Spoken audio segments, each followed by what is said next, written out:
अब देखो chapter number 3 जो है मैथ्स में, जो चैप्टर नंबर 3 है अपना, दिस इज अबाउट लीनियर। सबसे पहले आपको पता होना चाहिए लीनियर का मतलब क्या होता है। Anyone want to say something? Linear का मतलब क्या होता है? Linear, anyone?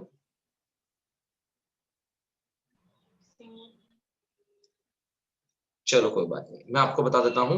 लीनियर मतलब होता है स्ट्रेट, ठीक है? लीनियर का मतलब होता है स्ट्रेट, और उसी के जगह पे, लीनियर के जगह पे एक और वर्ड आता है that is called as circular. ये दो तरह से इक्वेशन बनती है। अब सर्कुलर जो होती है वो जरूरी नहीं ऐसी सर्कुलर हो, सर्कुलर कैसी भी हो सकती है, सर्कुलर ये भी सर्कुलर होता है ऐसा। तो हमें जो पढ़ना है दैट इज लीनियर। अब लीनियर का इक्वेशन कैसे, लीनियर का इक्वेशन कैसे? तो जब अपन यूक्लिड ज्योमेट्री के पहले दो चैप्टर यानी थर्ड चैप्टर जब पढ़ रहे थे अपने लास्ट ईयर भी, वो भी linear equation in two variable ही था, ठीक है? अगर आपने लास्ट ईयर जो चैप्टर आपका पढ़ा हो तो वो भी यही था। उसके अंदर बताता हूँ क्या था ना, कि आपको सबसे पहले तो ये चीज पता होनी चाहिए, y axis, x axis. X axis और वाई एक्सेस के लिए ना अपन को उसके ऊपर एक लाइन दी हुई होती थी। चलो लाइन दी हुई नहीं होती थी, लाइन हमें बनानी पड़ती थी। हमें एक इक्वेशन दिया होता था, जैसे कि x plus y is equal to 5, ये अपन को एक इक्वेशन दिया होता था, और हमें ये इक्वेशन को है ना ग्राफ पे प्लॉट करना होता था, ग्राफ पे प्लॉट करना होता था। हमें हमें बोला होता था कि draw this line on the graph. तो हम क्या करते थे ना, एक छोटा सा बॉक्स बनाते हैं, और वो बॉक्स के अंदर यहाँ पे लिखा जाता है x और यहाँ लिखा जाता है y, कि भाई x की वैल्यू 0 ली तो y की वैल्यू कितनी आई, y की वैल्यू 0 ली तो x की वैल्यू कितनी आई, ठीक है? और x की वैल्यू 2 लेता हूं तो y की वैल्यू कितनी आ रही है? तो x की वैल्यू 2 लेने पर y की वैल्यू कितनी आ रही है? एनीवन? 3। तो इस तरीके से क्या मतलब, मैंने ये ग्राफ प्लॉट करने के लिए कोऑर्डिनेट्स निकाले, और ये कोऑर्डिनेट्स को मैंने ध्यान से यहाँ पे प्लॉट किया, बराबर दिमाग लगा के। 0 पे 5, ठीक है, ये पहला, और 5 पे 0 और 3 पे 2, तो इधर कहीं आया 3 पे 2, ठीक है? तो ये अपने 3 पॉइंट्स हो गए, और अपन क्या करेंगे, ये तीनों पॉइंट्स को ज्वाइन कर देंगे। और जब अपन ये तीनों पॉइंट्स को ज्वाइन करेंगे, ये देखो, ये तो अभी तो मतलब मैंने क्या पॉइंट्स कैसे भी रख दिए ना, तो इसलिए बराबर ज्वाइन नहीं हो रहा है। बाकी जब अपन ये तीनों पॉइंट्स को ज्वाइन करेंगे तो एक लाइन बनेगी, ठीक है? और ये लाइन क्या है? ये लाइन है x plus y is equal to 5 वाली लाइन है, ठीक है? ये लाइन चाहे जितनी लंबी बना सकते हो। ये चीज अपना 9th स्टैंडर्ड का बेस था।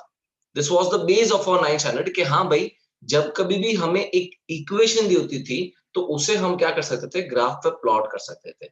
लेकिन लेकिन अब जो हम पढ़ेंगे 10th स्टैंडर्ड में, 10th स्टैंडर्ड में ये चीज पढ़ाई होगी कि हमें ना दो लाइन दी हुई होगी, हमें दो लाइंस दी हुई होगी, और बोला होगा कि ये दोनों लाइन का एक सॉल्यूशन निकालो। यानी कि क्या होता है ना, जब कभी भी हमें दो लाइंस के बारे में दिया होगा, सपोज करो मैं वापस से ग्राफ बनाता हूं, ये अपना x एक्सिस और ये अपना y एक्सिस, ठीक है? चलो मान लो एक पहली लाइन की बात करता हूं, ये रेड कलर की एक पहली लाइन है, इसकी इक्वेशन कुछ भी दिया हुआ है, दिमाग मत लगाओ इक्वेशन में, ये लाइन दी हुई है, ठीक है? वैसे एक और अपन को लाइन दी हुई है, ठीक है? एक दूसरी लाइन दी हुई है, मान लो कि ये लाइन यहां से इधर ऐसे जा रही है, बराबर? एक ये केस बन गया। अच्छा, अगर मैं इसी कार्टेशियन प्लेन की बात करूं तो इस कार्टेशियन प्लेन में ऐसा भी हो सकता है, इस कार्टेशियन प्लेन में ऐसा भी हो सकता है कि भाई मैं एक लाइन बनाऊं, एक लाइन बनाऊं इस तरीके से, और दूसरी लाइन बनाऊं वो भी इसी तरीके से। समझ रहे हो? ये भी तो मतलब दो लाइन हो गई।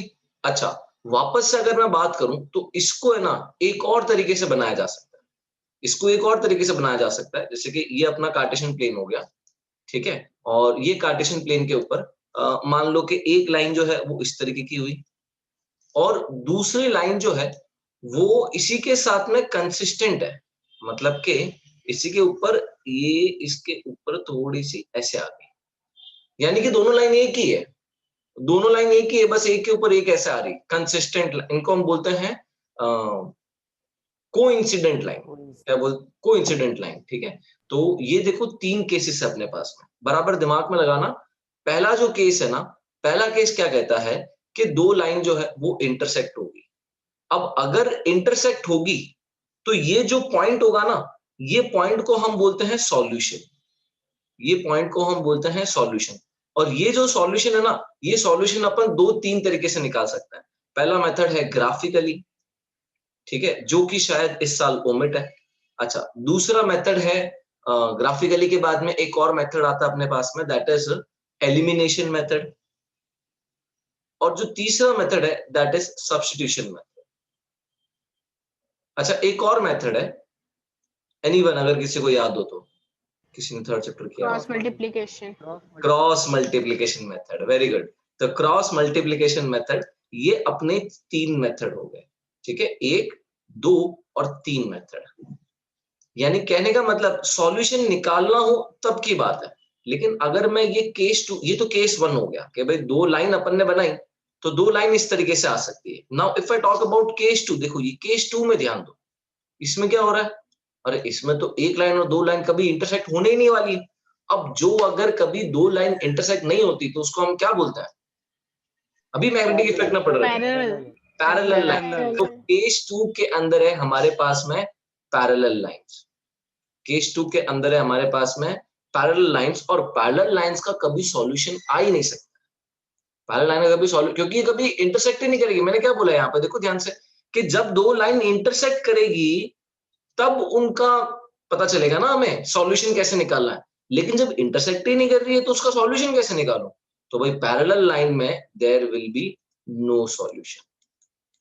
और अगर मैं यहां पे बात करूं तो इधर तो ऐसा होगा कि भाई ये दोनों लाइन ही सेम है, एक लाइन के ऊपर ही दूसरी लाइन है। इसका मतलब मैं चाहे जितने सॉल्यूशन निकाल सकता हूं, यहाँ पे ये सॉल्यूशन, ये solution, solution, solution, solution, solution, solution, इतने सारे सॉल्यूशन हो सकते हैं, आप चाहूं जितने सॉल्यूशन निकाल सकता हूं। तो दिस इज कॉल्ड एज, जैसे कि मैंने आपको बोला, this lines are called as coincident line, ठीक है, कोइंसिडेंट लाइंस। और ये कोइंसिडेंट लाइंस के अंदर there are infinitely many solution, क्या कहूंगा मैं, चाहे जितने, इनफाइनाइटली मेनी सॉल्यूशन। अच्छा, तो अगर कभी भी हमें 2 इक्वेशन दी जाए, ठीक है, कभी भी हमें 2 इक्वेशन दी जाए कि भाई ये एक इक्वेशन है और वैसे ही एक और दूसरी इक्वेशन, अरे यार ऐसे कैसे बता रहा हूँ, इक्वेशन ढंग से बताता हूँ मैं आपको। पहली इक्वेशन है ए एक्स, ठीक है, plus a1x plus b1y plus c1 is equal to 0।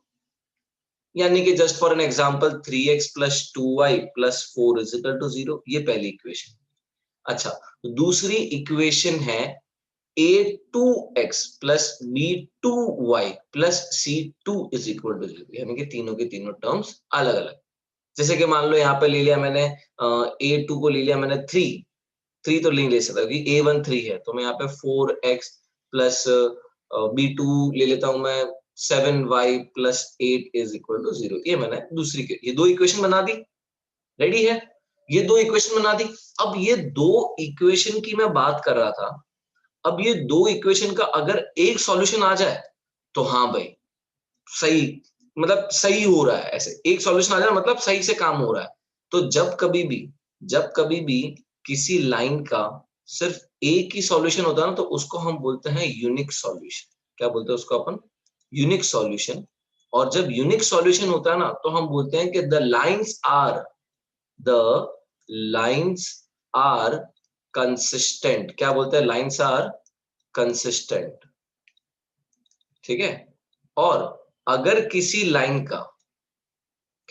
का नो सॉल्यूशन या फिर इनफाइनाइट सॉल्यूशन होता है, तो हम बोलते हैं द लाइंस आर,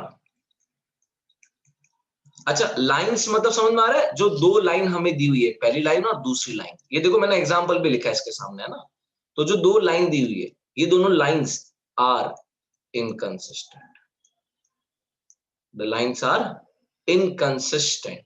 आपको पूछा जाएगा कि भाई बताओ लाइंस कंसिस्टेंट है या इनकंसिस्टेंट, बिना सॉल्व किए मतलब, अब जैसे देखो ये थोड़ी आप बार बार थोड़ी इसको ग्राफ पे बना सकते हो कि भाई एक बार रुको मेरे को ग्राफ पे बनाने दो। हर वक्त थोड़ी ऐसे ग्राफ पे बनाने का मौका मिलेगा कि भाई देखो ये यहाँ पे मैंने ग्राफ पे बना दिया, फिर बाद में वापस बोलेंगे भाई ये दो इक्वेशन है, तो भाई ये दो इक्वेशन को मैंने ग्राफ बना दिया, भाई ये दो इक्वेशन है, ये दो इक्वेशन को ग्राफ, ऐसा हर वक्त थोड़ी मौका मिलेगा अपन को ग्राफ बनाने का। तो बोलेंगे कि बिना सॉल्व किए, अब देखो ग्राफ पे बनाने वाला एक मेथड हो गया। अगर अपन बात करें ना, अपने जो अपन ने सबसे पहले बात की थी, क्या बात की थी कि भाई ग्राफ पे बनाया जा सकता है, तो ये रहा ग्राफ पे बनाया जा सकता है एक सॉल्यूशन, क्रॉस मल्टीप्लिकेशन एक और मेथड, एलिमिनेशन एक और मेथड, सब्स्टिट्यूशन एक और मेथड। हमें कोई भी मेथड यूज नहीं करना है, और बिना कोई मेथड यूज किए, कहने का मतलब बिना कोई मेथड यूज किए आप ये बताओ कि लाइंस कंसिस्टेंट है, मतलब कि बिना कोई मेथड यूज किए आप ये बताओ कि लाइंस जो है उसके एक ही सॉल्यूशन है, ठीक है, या फिर यूनिक सॉल्यूशन है, एक मिनट, कंट्रोल टू द क्या, यूनिक सॉल्यूशन है, या फिर नो सॉल्यूशन है, या फिर इनफाइनाइट सॉल्यूशन। मतलब समझ रहे हो? अच्छा, नो सॉल्यूशन कब आता है? कोई बताना चाहेगा नो सॉल्यूशन कब आता है? जब lines parallel lines, very good, जब लाइंस पैरेलल होगी तो नो सॉल्यूशन कहलाया जाएगा। जब यूनिक होगा दैट मींस इंटरसेक्टिंग लाइन होगी, इंटरसेक्टिंग। लेकिन हमें ना ये चीज बिना देखे, बिना सोचे समझे कि भाई वो पैरेलल है कि इंटरसेक्टिंग है, हमें ये चीज बिना देखे हमें बतानी है। दो इक्वेशन को खाली देखकर बताओ, तो हम क्या करेंगे ना, हम एक मेथड लेके आएंगे जिसके अंदर अपन क्या करेंगे, अपन ना A1 अपॉन A2 और B1 अपॉन B2 और C1 अपॉन C2, C लिखना चाहिए था, C2। उसी तरीके से यहाँ पे भी A1 upon A2, B1 upon B2 और C1 अपॉन C2, और यहाँ पे भी A1 अपॉन A2। अब तुम सोचोगे कि क्या लिख रहे हैं भैया, क्या हो गया A1 C1 C2। तो देखो जो लास्ट इक्वेशन बताई थी ना, इसके अंदर कोई मेरे को बता सकता है A1 B1 और C1 की वैल्यू क्या है? A1 की भैया वैल्यू A1 3, A1 अपने 2 है, 2 2 4। 4, वेरी गुड। तो A1 B1 और C1 की वैल्यू बता दी, वेरी गुड नैन्सी कौशल। देखो तो अब वैसे है ना, यहाँ पे अपन क्या करेंगे ना, A1 अपॉन A2 लिखेंगे और B1 अपॉन B2 के चेक करेंगे क्या ये दोनों इक्वल आ रहे हैं। अगर ये दोनों इक्वल नहीं आते हैं, अगर ये दोनों इक्वल नहीं आते, यानी कि A1 अपॉन A2 और B1 अपॉन B2 के इक्वल नहीं आता, तो आपको ये थर्ड वाला केस चेक करने की जरूरत ही नहीं है। आप डायरेक्ट बोल दोगे कि there is a unique solution, there is a unique solution. In case अगर A1 upon A2 B1 upon B2 के इक्वल आ गया, अगर A1 upon A2 B1 upon B2 के इक्वल आ गया, तो आप फिर चेक करोगे क्या B1 upon B2 C1 upon C2 के इक्वल है। अगर नहीं आता है, अगर B1 upon B2 C1 upon C2 के इक्वल नहीं आता है, then we will say we have no solution। अच्छा, अब अगर ये भी इक्वल आ गया और ये भी इक्वल आ गया, तो हम बोलेंगे भाई दोनों लाइन ही सेम, दोनों लाइन ही सेम है, इसका मतलब इनफाइनाइट सॉल्यूशन। ठीक है, देखो एक इक्वेशन ट्राई करते हैं, एक इक्वेशन ट्राई करते हैं। मैं यहीं पे ना रेड कलर से एक इक्वेशन लिखता हूं और आप उसको जज करने की कोशिश करना कि भाई किस तरह की ये इक्वेशंस है। ऐसा जैसे कि x प्लस 2y, क्वेश्चन में लिखा हुआ x plus 2y is equal to 3, और दूसरा दिया हुआ है 4x plus 3y is equal to 2। तो सबसे पहले तो मुझे ना इसको A1 B1 और C1 के फॉर्म में लिखना पड़ेगा, यानी कि मुझे लिखना पड़ेगा यहाँ पे, जस्ट अ सेकंड, यहाँ पे लिखना पड़ेगा -3 इज इक्वल टू 0। ये हो गया मेरा पहला इक्वेशन। अच्छा, दूसरा इक्वेशन कैसे बनेगा? दूसरा बनेगा 4x plus 3y -2 is equal. अब आप देखो, आप में से काफी बच्चों ने सॉल्व कर दिया होगा अभी तक तो इसको। अब खाली मुझे ये बता दो, आप अपने पेन से यहाँ पे अपने मोबाइल में टिक कर दो कि कौन सी लाइन है ये दोनों लाइंस कौन सी है, यूनिक है, नो सॉल्यूशन है, या फिर इनफाइनाइट है। आप सब ने अपने पेन से ट्राई कर लिया होगा, नोटबुक पेन है आपके पास में। Very good Bhavish, very good. Meenakshi, keep it up. Okay, Shruti ने भी ट्राई कर लिया, राकेश, शिवांश, प्रतीक, कौशल, क्या बात है, क्या बात है। स्नेहा, सबका आंसर यहीं पे आ रहा है। ओके, समझ गया, मैं समझ गया, ठीक है, ज्यादा भावुक नहीं। ओके, तो दिस वाज वेरी सिंपल। अब मैं एक ऐसा क्वेश्चन बताता हूं जिसके अंदर आपको पहले से बोल दिया जाए, ठीक है, आपको स्टार्टिंग से बोल दिया जाए कि भाई दोनों लाइंस जो है, दोनों लाइंस कंसिस्टेंट है, या फिर ऐसा बोल दिया जाए कि भाई दोनों लाइंस जो है, यार क्वेश्चन नहीं मिल रहा एक्चुअली मुझे, एनसीईआरटी में है, चलो कोई नहीं, अपने वापस इस टॉपिक के ऊपर वापस से आएंगे जब अपने पास में क्वेश्चंस मिल जाएंगे, कि एनसीईआरटी के अंदर क्वेश्चंस है, मुझे अभी दूसरा टॉपिक यहाँ पे पढ़ाने के लिए क्या मतलब बुक में बताया जा रहा है, ऐसा ग्राफिकली हो गया वो तो, the pair of equation this and this is consistent, graphically हो गया। चलो अब बात करते हैं सब्स्टिट्यूशन मेथड, ठीक है। अब देखो ग्राफिकली मेथड जो है ना वो ओमिट है, ओमिट है ना सब के नहीं है ओमिट, क्रॉस मल्टीप्लिकेशन है ओमिट। अच्छा ग्राफिकल मेथड है ऐसा, भैया चलो कोई बात नहीं। Cross multiplication omit. Graphical method जो है ना वो थोड़ा सा लेंथी मेथड है, बाकी अंडरस्टूड है ये चीज बहुत अच्छे से। जो अपन ने अभी ये डायग्राम देखा ना, ये डायग्राम देखा ना, अपन को प्लॉट करना आता है, ये चीजें ये से प्लॉट करना आता है, अपन को खाली प्लॉट करके देखना है, ठीक है, और ग्राफ पे प्लॉट करके देखना। मैं आपको 4-5 क्वेश्चन भेजूंगा ग्राफ के ऊपर भी, आप ट्राई करके देखना एक बार। जैसे देखो एक क्वेश्चन है ना, अपन सभी ट्राई कर लेते हैं, एक क्वेश्चन ट्राई कर लेते हैं जिसका आंसर भी हमें दिया हुआ है। देखो क्वेश्चन दिया हुआ है 2x + 3y = 2, ये पहली इक्वेशन। दूसरी इक्वेशन हमें दी हुई है, x - 2y = 8। दोनों इक्वेशन की अपन प्लॉटिंग्स करेंगे, तो पहले ये रेड वाली लाइंस की प्लॉटिंग कर देता है। तो सबसे इजी तरीका यही है, सबसे इजी तरीका यही है कि हम है ना x को 0 एज्यूम करेंगे एक बार, और एक बार y को 0 एज्यूम करेंगे, देखते हैं क्या वैल्यू आती है। x को 0 एज्यूम किया तो y की वैल्यू आ गई -4, y को 0 एज्यूम किया, x की वैल्यू आ गई 8, ठीक है। अब एक बार मैं ऐसा करता हूं, x को एज्यूम कर लेता हूं 6, अगर मैं x को 6 या फिर 4, आप कुछ भी एज्यूम, अगर मान लो x को मैंने 4 एज्यूम कर लिया, तो भाई ये इधर आ जाएगा तो 4 और यहाँ पे जाएगा -2, ठीक है। ये x की प्लॉटिंग हो गई। अब y की प्लॉटिंग करते हैं। देखो मतलब आपको आता ही होगा शायद ये चीज, और नहीं भी आता है तो भी आप मतलब जल्दी से लिंक हो जाएगा 9th स्टैंडर्ड का, अपन ने बहुत किए हुए ऐसे सम्स, है ना। इसकी अगर मैं प्लॉटिंग करूं, किसी को नहीं आता हो तो प्लीज एक बार मेरे को बता दो भाई, कि फिर ऐसा ना हो कि पीछे रह जाए वो। एनीवन? ओके, आई होप मतलब सबको ये चीज क्लियर है। अशोक, श्रुति, मैं देख नहीं पा रहा हूँ आपको। ओके, क्लियर है ना बेटा ये चीज? शायद क्लियर है। ओके, मानव को देख पा रहा हूँ। ओके डन, ठीक है, ठीक है।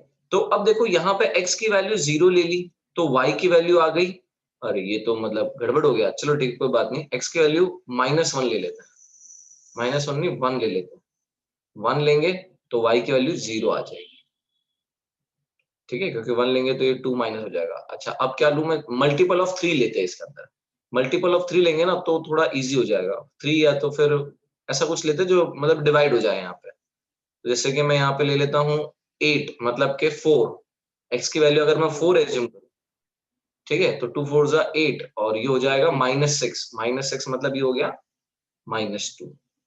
वैसे 2 पॉइंट काफी अपने लिए, लेकिन एक पॉइंट और, सॉरी राकेश कुछ कह रहा था। 2 होगा, y की वैल्यू 2 ले लेते हैं, ऐसा ठीक 2 है, ही होगी भैया, इधर 2 होगा ऐसा, वहां पे +2 आएगा। अच्छा वहां पे +2 आएगा। 2 × 4 + 3y = 2 हो जाएगा, सही है ना बेटा? हाँ, 3y = 2 - 8 होगा, तो -6/3 हो गया, तो ये -2 आ जाएगा, ठीक है। अब एक वैल्यू एज्यूम करते हैं अपन, y की जगह पे 2 ले लेते हैं, तो 3 2 × 6 हो गया, और ये हो जाएगा -4, और -4 मतलब -2, ठीक है। ये अपन को तीन वैल्यू यहाँ पे अब देखा जा रहा है, तो वैल्यू जो है वो हाईएस्ट वैल्यू 8 तक है, तो अपन वैसा ये ग्राफ बनाता है, ठीक है। ये y एक्सिस और ये x एक्सिस, ग्राफ ब्लैक से बनाना था। ज्यादा अगर मतलब ये बच्चों को करवाया नहीं जाता, क्योंकि हमें ऐसा एजप्शन होता है कि भाई उनको आता ही है ये चीज ऐसे। तो ये 0 हो गया, 1 2 3 4 5 6 7 8, देखो स्पेसिंग जो है वो इक्वल नहीं है, बट ठीक है, समझ जाओगे। वैसे यहाँ पे भी 1 2 3 4 5 6 7, चलो 7 तक ही, y में हाईएस्ट वैल्यू 4 तक ही, -1 2 3 4 1 2 3 4, कोई बात नहीं, जैसे भी, मतलब एक बार के लिए खाली समझना अपन को। तो ये रेड वाली पहले प्लॉटिंग कर लेते हैं, ठीक है, रेड लाइन का पहले प्लॉट कर लेते हैं। 0, -4, तो 0 एंड -4 जो है वो इधर आएगा, ठीक है, -1 -2 -3 -4। अच्छा, फिर उसके बाद में दूसरा पॉइंट है 8,0, यानी कि x की वैल्यू 8 और y की value 0, and the third one is 4, -2, तो 1 2 3 4 और -2, यानी कि इधर कहीं ये पॉइंट आएगा, ठीक है। अब अगर मैं इन तीनों पॉइंट को ज्वाइन करूं तो I will get this line, बराबर। ये अपन ने कौन सी लाइन बना दी? रेड वाली लाइन बना दी। देखो एकदम क्लियर है, मतलब कलर अलग अलग यूज कर रहा हूं तो मैं, ठीक है। अब ये वाली लाइन बनाते हैं, x1 y0, x1 y0, मतलब यहाँ पे दूसरा पॉइंट जो है वो 4, -2 का, दूसरा पॉइंट है 4, 1 2 3 4 और -2, 4, -2 तो यही पॉइंट है, क्योंकि 4, -2 और 4, -2 देखो सेम ही पॉइंट हो गया, यही हो गया 4, -2। अच्छा, तीसरा पॉइंट है -2, 2, मतलब -2 और 1 2, ये मतलब यहाँ पे कहीं पे पॉइंट है। जस्ट इमेजिनेशन, मतलब समझ गए होंगे तुम। तो ये लाइन को जब मैं ज्वाइन करूंगा तो एक्चुअली मतलब प्लॉटिंग जो है वो नंबरिंग थोड़ा सही से नहीं हुआ है, इसलिए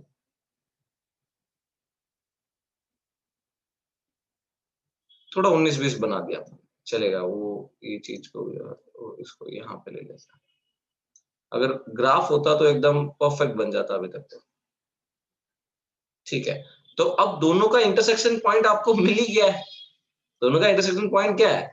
यही इंटरसेक्शन पॉइंट है, यानी कि यही इंटरसेक्शन पॉइंट है। तो कहने का मतलब कि देयरफॉर सॉल्यूशन, ठीक है, ऑफ द लाइंस इज, क्या पॉइंट है ये? 4, -2, या फिर हम बोल सकते हैं therefore x is equal to 4 and y is equal to -2। आया समझ में सबको? Graphically everyone is clear? Graphically कैसे करना होता है? चलो कोई बात नहीं, मैं आपको ग्राफ के ऊपर प्लॉट करके ट्राई करने के लिए दूंगा अभी सम्स, तो आप एक बार ट्राई करके देखना, ग्राफ के ऊपर प्लॉट करना, ठीक है। अब अपन नेक्स्ट टॉपिक पे बढ़ते हैं, दैट इज सब्स्टिट्यूशन और एलिमिनेशन मेथड। सब्स्टिट्यूशन और एलिमिनेशन मेथड के अंदर क्या है वो देख लेते हैं, ठीक है। मीटिंग एंड हो रही है, एक काम करते हैं वापस से कनेक्ट कर लेते हैं अपन फटाफट।